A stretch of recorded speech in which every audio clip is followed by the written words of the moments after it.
Great news from the White House today. Just as President Trump's supporters had nearly abandoned all hope for a wall on our southern border, the White House announces plans to divert $3.6 billion from military construction projects to build the border wall. We will examine how likely it is that the money makes it to the southern border and what it means for 2020. Then, speaking of 2020, a new poll spells bad news for President Trump, but it also spells bad news for Joe Biden, which is good news for Elizabeth Warren, which is good news for President Trump. How does that work? It's a complex poll. We will break it down. Over in the motherland, the UK's Prince Harry gives a hypocritical speech on environmentalism.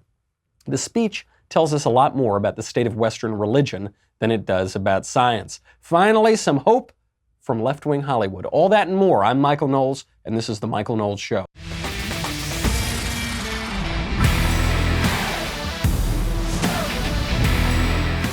We have a new sponsor today that I have been waiting to tell you about. I've been so excited to tell you about it because I simply love the product. The product is Daniels NYC, beautiful, exceptional, luxury leather briefcases at an incredibly affordable price. Classic New York style. I'm a New Yorker pretty much my whole life, and it's just the best of New York style. It's got sort of fun little patterns on the inside if you want to get them.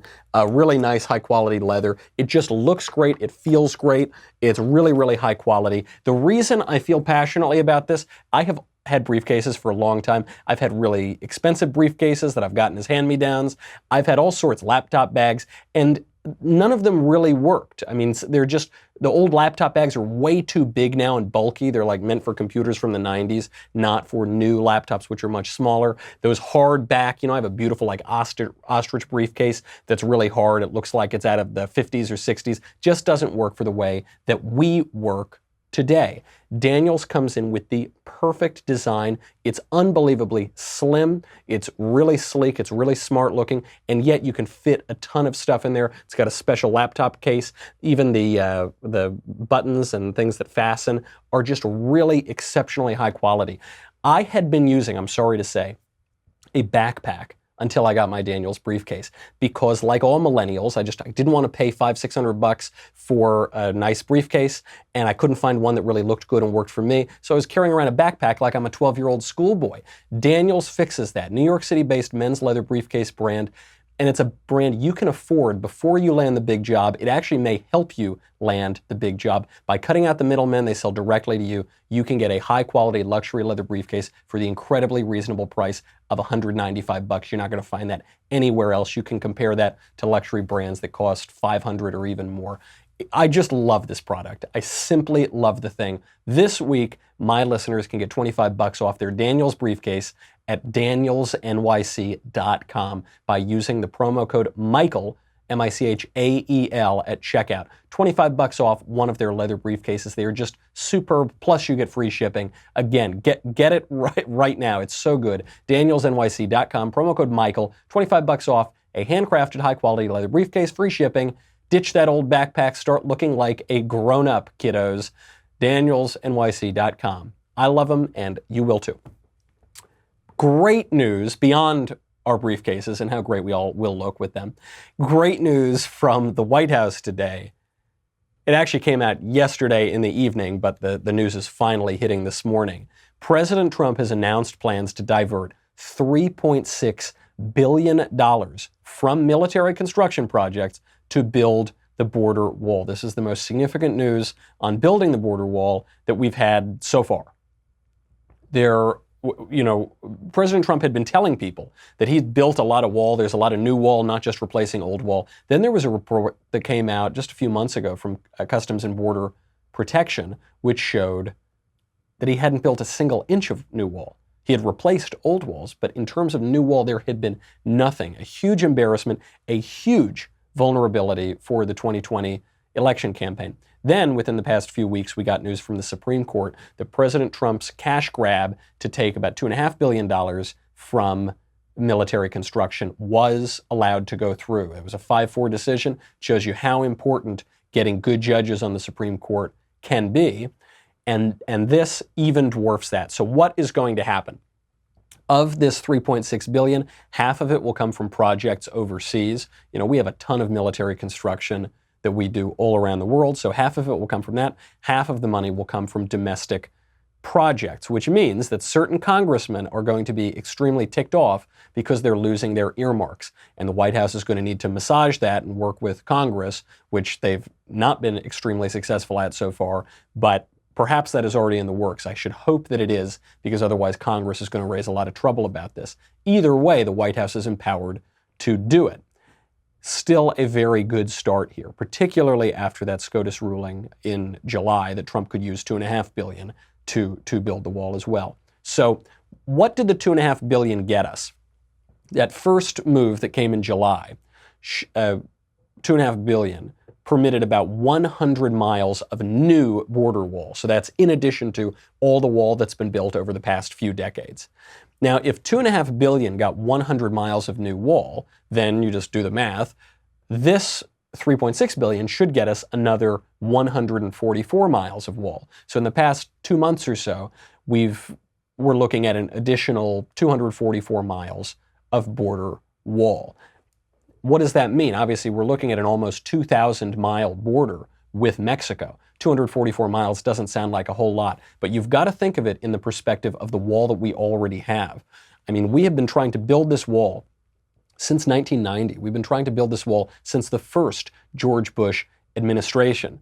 And then that proceeded, beginning with George H.W. Bush, through Bill Clinton, through George W. Bush, who really ramped up efforts to build the wall and actually got some bipartisan buy-in, even from Chuck Schumer, who was for the wall before he was against the wall, just like a lot of Democrats who were for proposals before Republicans were for them, and now they're against those proposals. So all the way up through that, you got 649 miles of wall. Like, in the course of about 30 years, you got 649 miles of wall. Now, you're also not going to build 2,000 miles of wall anyway, right? You're not going to build wall over water. You're not going to build wall in certain places that are not trafficked areas and are not hotspots for traffickers and coyotes to come through. So 649 so far. If you build an additional 244 miles of wall, then you're looking at a 38% increase just this year, as you're going into the election, over the past 29 years. That is big news.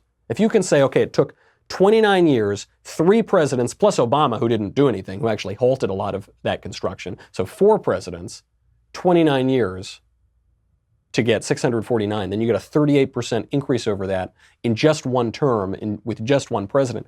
That is a pretty good pitch. You know, we've said on this show for a long time that the absence of the wall, of the new wall, is a major campaign vulnerability. And I like to think that President Trump heard that.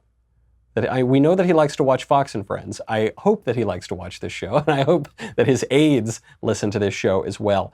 Either way, other people have been saying it too, and it appears that the White House has listened. It's very difficult for him to make his pitch in 2020 to his base, to his supporters, if a major campaign promise like build the wall, which everybody was chanting through the whole 2016 campaign, if he totally flops on that. If President Trump can now go to the public in 2020 and say that he has expanded the wall by 38%, or he has laid the groundwork such that we're right on track to expand the wall by 38%, in the face of hardcore obstruction from the left and from many people on the right, that is real progress. It's not a big, beautiful wall that's 10 feet higher that Mexico paid for that goes from coast to coast, sure. But people don't care about that. I mean, his critics will use that as a way to try to jab him and say, he didn't give you everything you want. Trump supporters don't really care about that. I think Trump supporters are very realistic and realize that this is a very difficult task. You're talking about a huge architectural endeavor, a massive political endeavor with nearly unprecedented obstruction. If you get a good chunk of it, upwards of 40% additional wall, that's pretty good. That's a pretty good start. Good news, thankfully, for the White House. Bad news for the Democrats. And actually, there's bad news for the Democrats that looks like bad news for the White House, that is bad news for the White House, except it's also bad news for the Democrats, which means it's good news for the White House. How does that work? There's a new poll out that shows that Joe Biden's lead in the 2020 Democratic presidential primary is shrinking. This is a poll from IBD, TIPP. LMNOP, WXYZ. No, it's a lot of alphabet in there, but this is a pretty reliable poll. IBD TIPP was the poll that most accurately predicted the 2016 general election. And this poll has Biden's lead diminishing and other candidates rising, and the poll has Biden up 12 points on President Trump. Now, this is a complex poll and it has complex implications, so let's break it down. If Biden is diminishing in the poll, he's been the front runner the whole time since he announced, even since before he announced. If he's diminishing, Liz Warren is surging. So she's up, in just the month of August, I think she's up 7 points or something, according to this poll. That puts Liz Warren within 4 points of Joe Biden.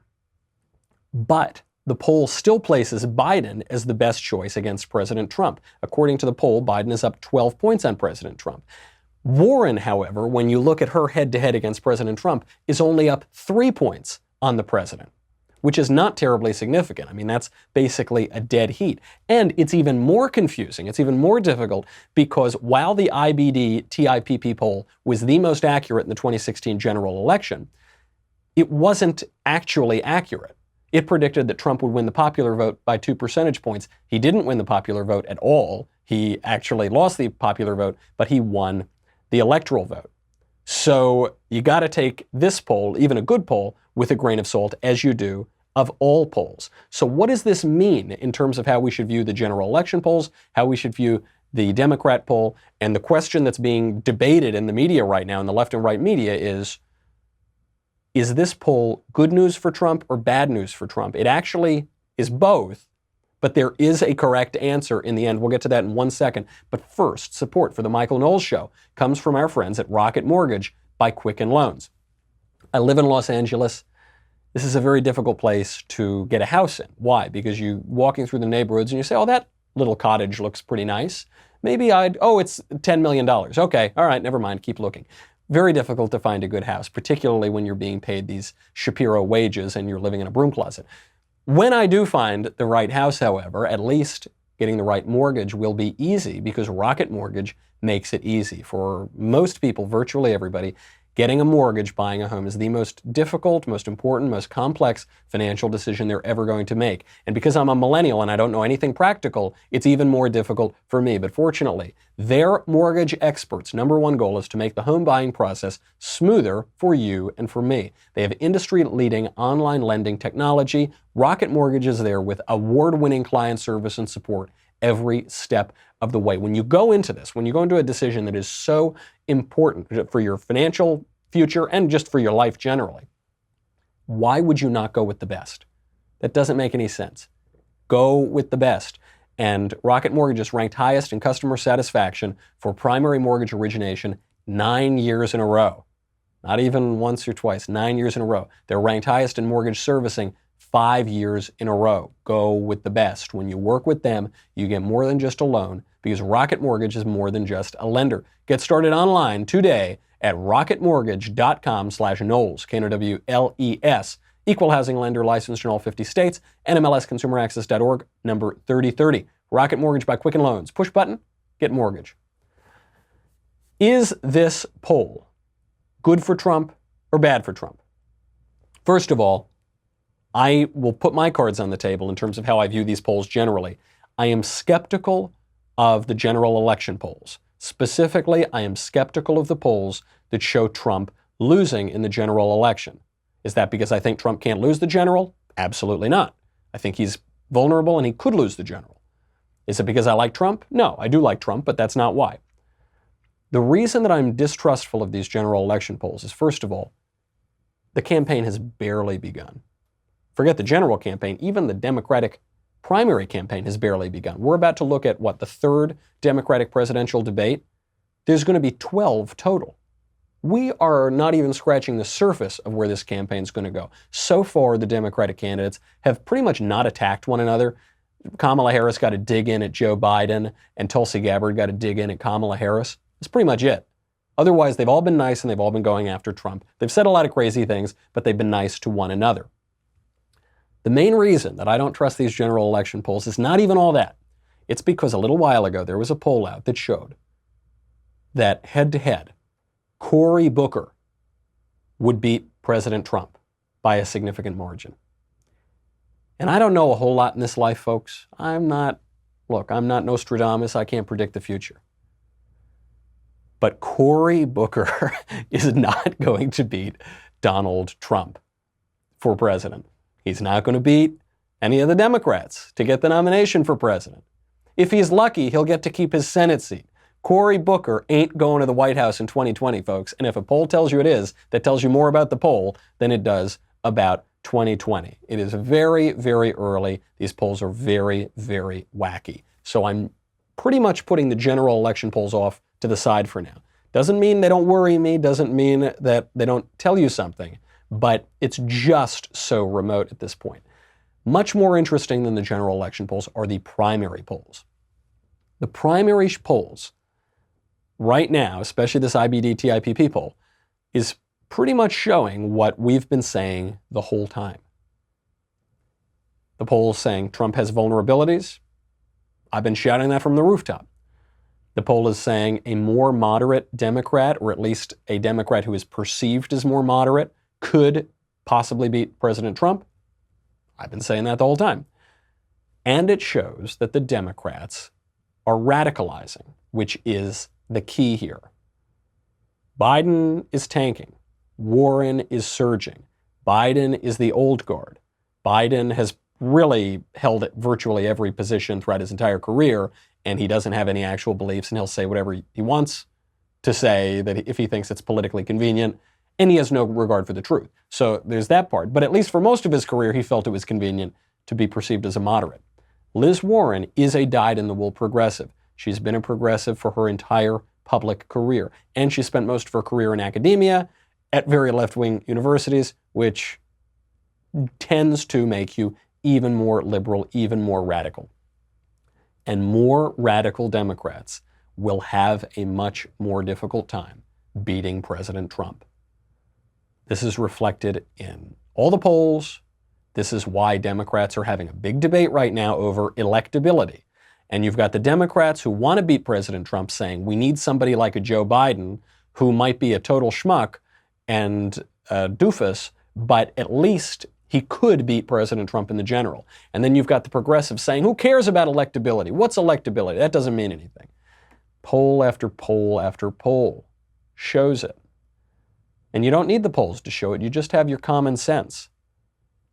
If the Democrats are going to be running on open borders, abortion up until the moment of birth, and maybe even after the moment of birth, if you live in Virginia under the Democratic Governor Ralph Northam, or up until the moment of birth in New York under the Democratic Governor Andy Cuomo, if they're going to be running on abolishing ICE, if they're going to be running on soak the rich, spend $93 trillion in the Green New Deal, which virtually all of the major Democratic presidential candidates have endorsed, if you're running on that kind of stuff, that's not going to play in Peoria. That's not the way to win a majority of Americans. That's not, or a plurality of Americans and a majority of voters. That's not good news. It's bad news, especially in this case, in particular, for Joe Biden. And you don't need to just look at the poll, and we don't need to read the crystals and the tea leaves like we're Marianne Williamson or something. We don't need to just do that. You can see from the Biden campaign, he is terrified. They are more nervous than any presidential campaign I have seen probably in my lifetime. How do I know that? Because they're already downplaying expectations in the early primary and caucus states. They're already saying, don't expect us to win Iowa. So a senior advisor to the Biden campaign told a group of campaign reporters on Tuesday in a background briefing. So it's on background. The advisor doesn't want his name out there, but he does want to be quoted directly. And this wasn't just some guy speaking off the cuff. This was a senior decision from the Biden campaign. He said, quote, "Do I think we have to win Iowa? No." Where have we heard that? We heard that from Rudy Giuliani. We heard that from a campaign that I worked on from a very good man named John Huntsman, but a campaign that did not end well. And part of that was because of poor decisions by the senior campaign staff to give up Iowa. Campaigns that are not doing well say, well, we're going to give up Iowa. Well, and campaigns that are really not doing well say, we're going to give up New Hampshire. Guess what Joe Biden said? Not only did he say, we're giving up Iowa, he said he might not win New Hampshire. This same senior advisor who was talking to the campaign reporter said, quote, as you all know, historically, there's an incredible home field advantage for a Massachusetts candidate or a New Englander, meaning Elizabeth Warren, who is surging, who is eating Joe Biden's lunch. Really tough news for them. You know, this whole, hey, maybe we're not going to win Iowa. Hey, maybe we're not going to win New Hampshire. First of all, you rarely get the two at the same time. But this is the sort of thing candidates say 2 weeks out when they know that they're losing and they want to tamp down expectations.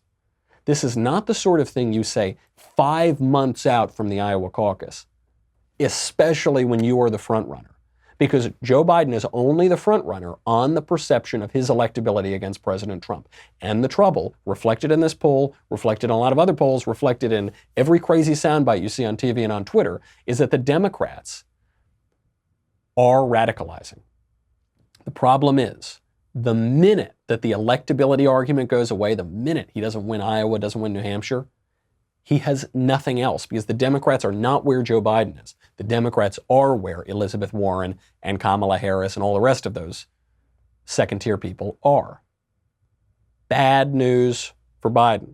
Bad news for the moderate Democratic contingent. And this is especially bad news as President Trump seems poised and committed to taking care of one of his biggest weaknesses, which is the wall. And making matters worse for Democrats is, at least if you've got Biden in the picture, you've got a guy that we've all known for 50 years who seems kind of acceptable. You know, he's served at high levels of government, whatever. People could get past it. We're not terrified that he's going to totally destroy the country. Once you take him out of the picture, then you've got to look at what these people are actually saying. Because even Liz Warren or Kamala Harris or Beto O'Rourke or any of these people, they're relatively new faces in the American political scene. They haven't been around since the 1720s when Joe Biden first ran for dog catcher in the colonies. You know, when you listen to what they're saying, you see that the leading Republicans right now are saying we need to build the wall, we need to support our border patrol, we need to defend our borders, we need to renegotiate trade deals, we need to grow jobs, we need relative peace abroad. What are the leading Democrats saying? Not just the fringe Democrats, not just the random people on Twitter, the leading Democrats. Well, one of the leading Democrats, who the Democratic National Chairman said is the future of the Democratic Party, AOC, and her friends, are calling for bailing domestic terrorists out of jail. So one party is saying, let's build a wall, let's support our laws, let's keep us safe. The other party is clamoring to bail domestic terrorists out of jail in the form of the Antifa thugs who were arrested, 36 of them, over the weekend because they were attacking police officers and they were attacking regular old patriotic people who were waving American flags in a kind of ironic, trollish, straight pride parade. That's AOC, leader of the squad, and that's Ayanna Pressley, the Ringo of the squad. Ayanna Pressley tweets out, quote, "Join me right now in making a contribution to a fund that would bail these Antifa violent thugs out of jail." She goes on, "Thank you to the allies and accomplices who stood in the gap and laid their bodies on the line today in a front #LGBT hate march." Doesn't seem like accurate syntax, but you know, that's the squad for you. "To everyone feeling unseen and vulnerable today, we got you. Equitable outrage, our destinies and freedoms are tied." Just to remind you, there were 20 patriotic Americans who were engaged in this kind of trollish straight pride parade to make fun of the left. There were thousands of people protesting them and getting violent with them and attacking them. The only people who were unseen and vulnerable were the 200 people who were supporting President Trump and waving American flags, as well as the police officers who were being attacked by these thugs. Antifa was not unseen. They were everywhere. They vastly outnumbered the conservatives. And then AOC, same thing, called for money and support for these organizations. It was, quote, "One way to support the local LGBTQ community impacted by Boston's white supremacist parade." So now the Straight Pride Parade, which was really just a kind of patriotic parade, is now being rebranded by AOC as white supremacist because she thinks that everybody who isn't her is a white supremacist, including Nancy Pelosi. AOC goes on, contribute to the bail fund for the activists who put themselves on the line, protecting the Boston community, protecting them against memes, protecting them against American flags. By the way, in the Straight Pride Parade, one of the main photos of it was of a transgender woman, which is a guy wearing a dress, but he's a Trump supporter, he's a patriotic American, and he's marching along in the Straight Pride Parade because it was just people who love their country and like their president and support making America great again. AOC goes on, any money left over goes to the Massachusetts Bail Fund and Boston Glass, which is an LGBTQ LMNOP organization. Bailing domestic terrorists out of jail, build the wall, keep us safe. Between that debate, who do you think is going to win in 2020? And still the left insists that they are against violence. Very hard to make that argument when you're bailing violent people out of jail. So how do you make that argument with a straight face? How do you say, okay, we want you to give us money to bail domestic terrorists out of jail, but we're against violence? The way they do it is they say that they're against assault weapons, which is a completely fictitious category of weapons because all weapons are assault weapons because you use them to assault people. Even on this, the hypocrisy is totally cracking. TPUSA, or Charlie Kirk's organization, we talked to him a few weeks ago, and I give talks for TPUSA a fair bit. They just put out a terrific video exposing how hollow this argument is. This argument, we're against violence. We support violent people, but we're against assault weapons. TPUSA approached virtually every Democratic candidate on the campaign trail and asked them a simple question.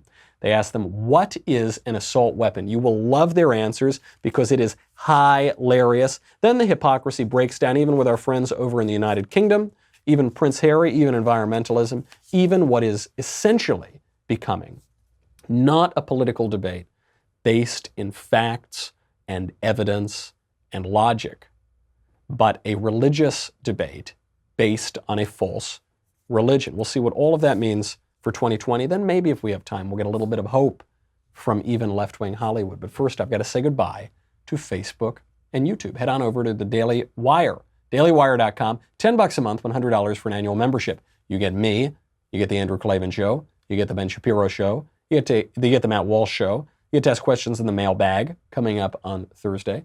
You get to ask questions backstage. You get everything. You get it all, and you get the Leftist Tears Tumbler. This is very important. Yeah, this is what you're going to need. When Biden falls apart, when he says 5 months out he can't even win Iowa, Democratic frontrunner, you need this vessel or you will drown. Go to dailywire.com. We'll be right back with a lot more.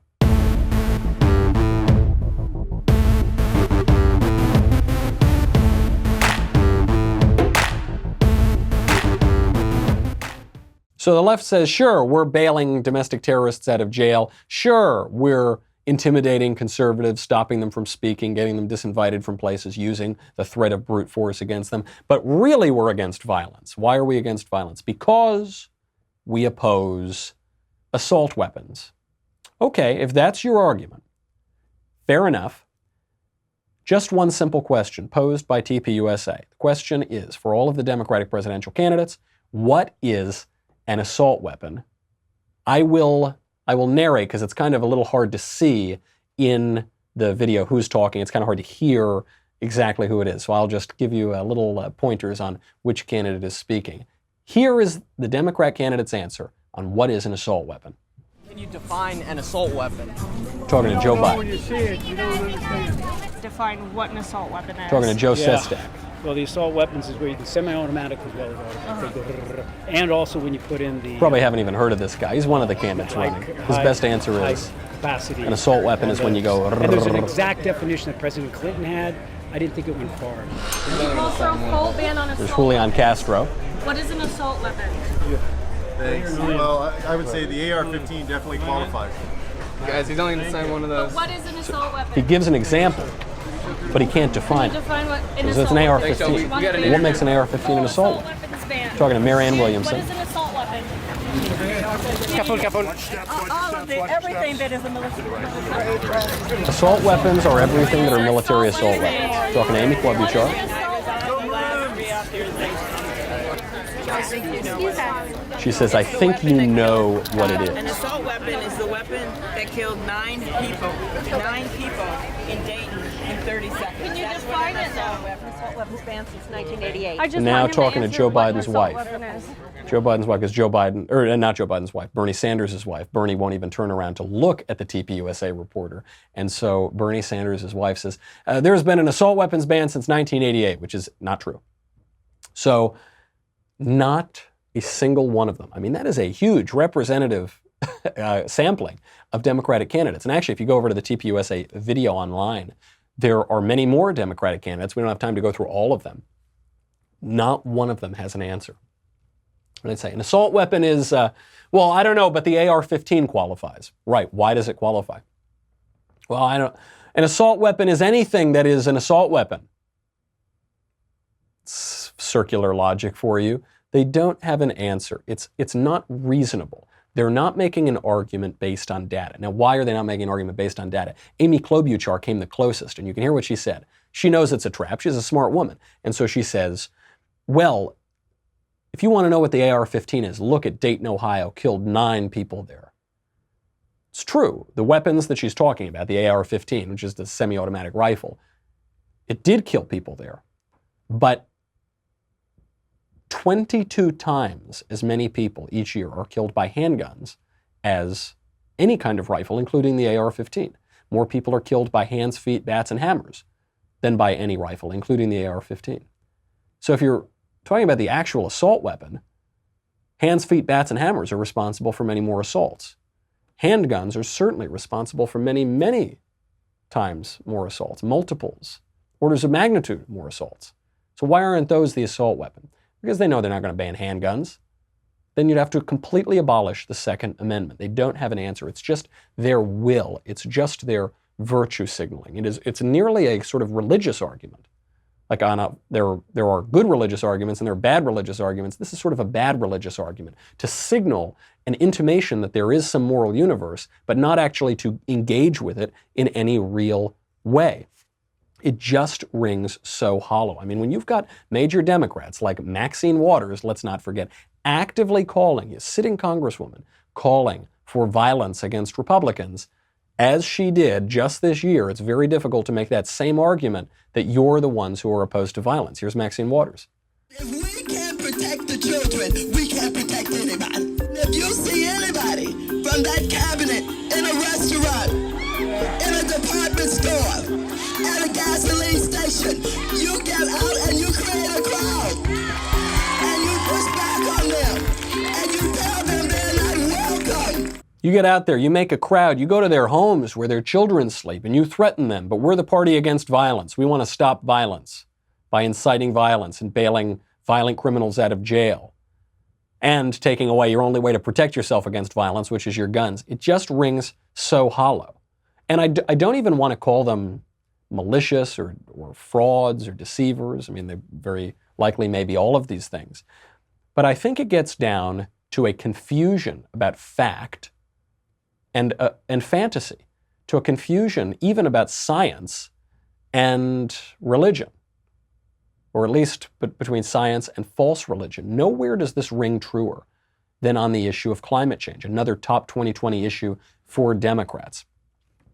Everybody on the left, virtually everyone in our culture, speaks about climate change as though the sun monster is going to kill us all. And yet, no one behaves as though climate change and the sun monster are going to kill us all.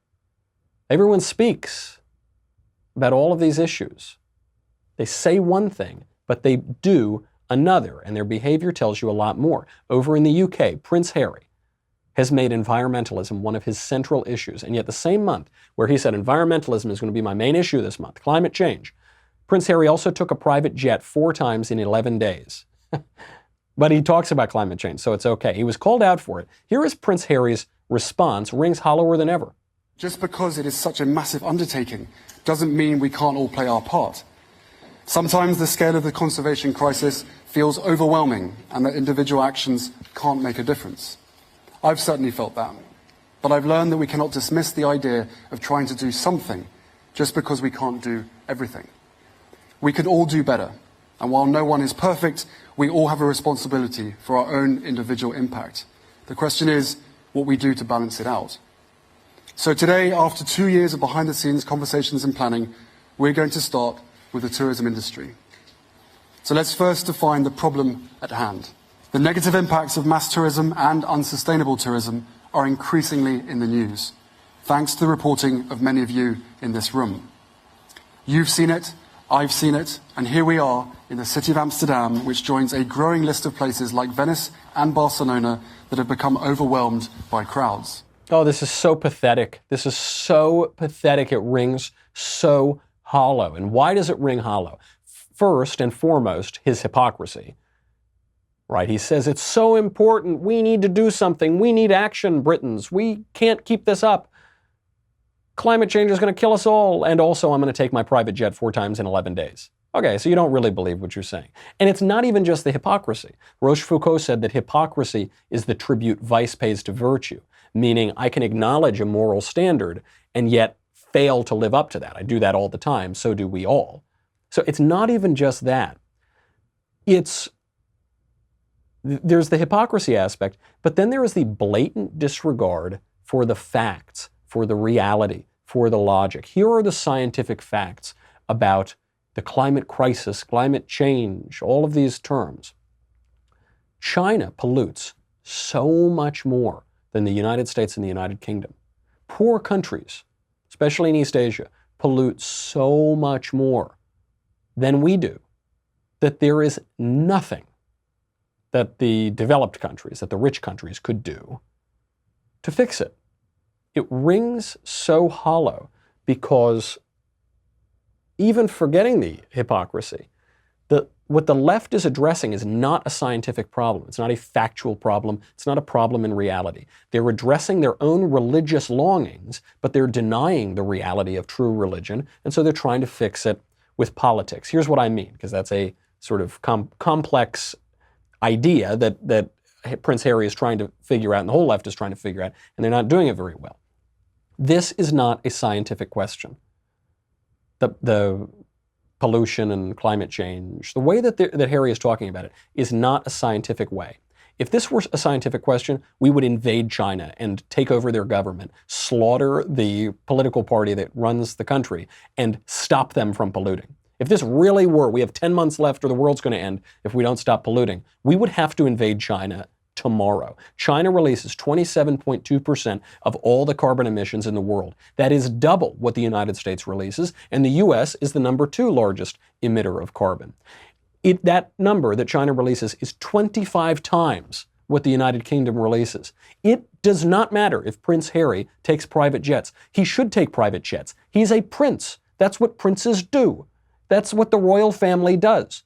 They live a luxurious lifestyle because they are the dignified symbol of the country.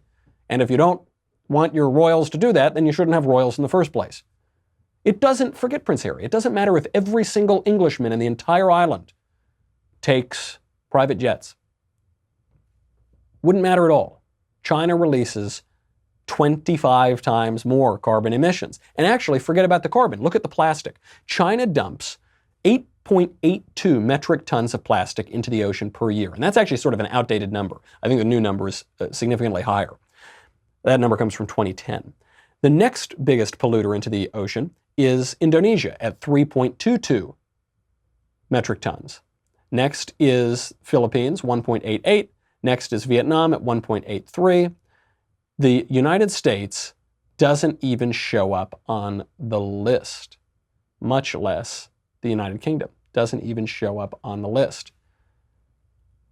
But from the language that Harry is using, you would think that Prince Harry is saving the world by getting his countrymen to stop going on vacation. This man's family, Prince Harry, they used to run the Church of England. I guess titularly they still run the Church of England, but that church has collapsed in recent years. And before Henry VIII established the Church of England, Henry VIII was called by the Pope a defender of the Catholic faith. These guys used to defend the church, the moral order, and that's what they're supposed to be doing. But as you've seen the church collapse in that country, particularly the national church, that role, that religious duty, has morphed into the religion of leftism, the religion of environmentalism. Now, Prince Harry is talking about airline carbon that would scientifically do nothing to help any sort of climate change, global warming, whatever. He's talking about it in such a way as to alleviate his religious anxiety. It's the same thing with Democrats and the assault weapons. We know that banning all the assault weapons, getting rid of them, would not really even make a dent into the gun deaths per year. We know that gun control laws, none of them proposed in recent years, would have done anything to prevent the mass shooting incidents that we've seen, or any of the other more prominent shooting incidents, or more prevalent, rather, shooting incidents. We know that the language they're using is moral or quasi-moral and not scientific. But the left, just like all of us, needs to grapple with eternal questions, eternal problems that mankind has always dealt with.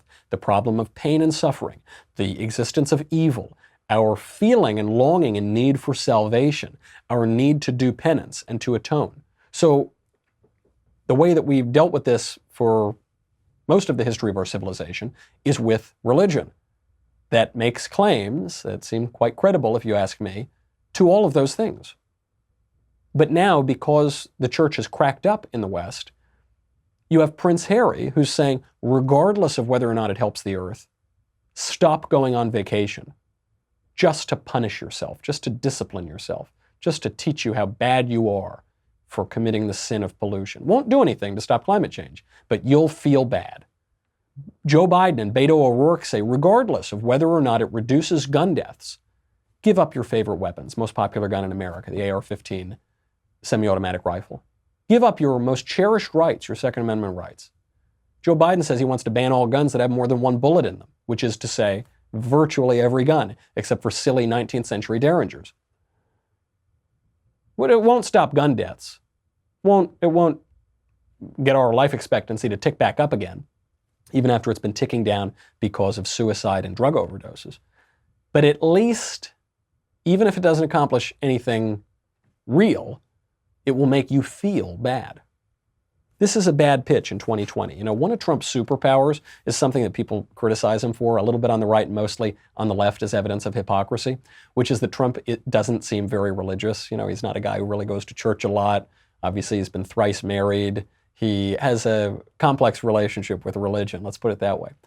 Trump prefers things that are more tangible. He likes to build buildings. He likes money. You know, the Trump game. I have the Trump board game from the 80s, and it says, Trump the game. It's not whether you win or lose, but whether you win. And so because of this, he talks about building the wall, cutting taxes, fixing trade deficits, very tangible things. Now we know, you and I know, there is no conflict between faith and science, that science rests on religious premises and principles, and that the smartest people in the history of the world have spent a very long time as exegetes of the Bible and apologists and defending particularly Christianity. St. Thomas Aquinas, one of the smartest men that ever lived. St. Augustine.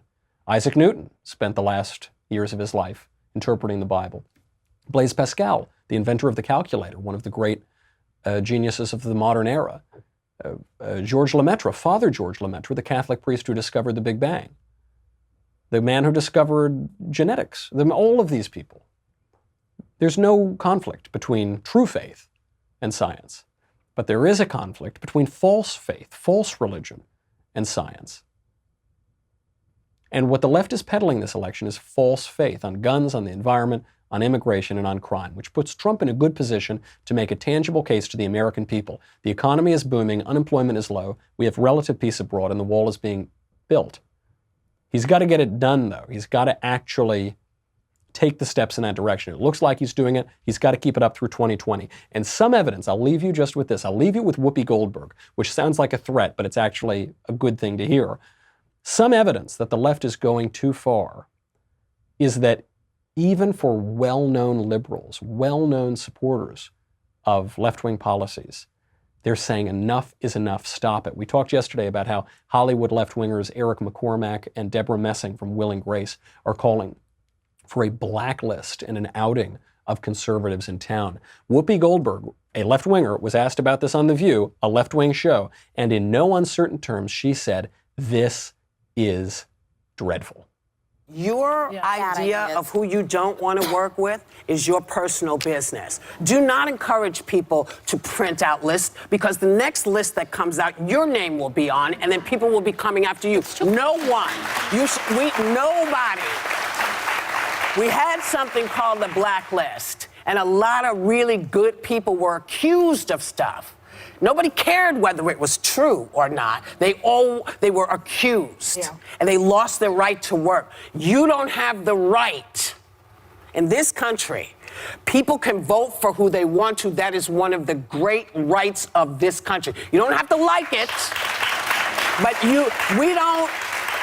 we don't go after people because we don't like who they voted for. We don't go after them that way. We can talk about issues and stuff, but we don't print out lists. And I'm sure you guys misspoke when you said that, because it sounded like a good idea. Think about it, read about it, remember what the blacklist actually meant to people, and don't encourage anyone to do it. The polls are showing us, the candidates are showing us, the culture is showing us that the left is moving further left. This is not a cause necessarily for alarm. Obviously, in the long run, that's a bad thing. But when you look at the short term, when you look at the elections, when you look at how this could affect our politics in the near future, you see that the left is even losing dyed-in-the-wool liberals like Whoopi Goldberg. All of that is good news for us who want to restore a little bit of sanity to our culture and to our country. That's our show. We got a lot more to get to. Got to do it tomorrow. In the meantime, I'm Michael Knowles. This is The Michael Knowles Show. I'll see you then.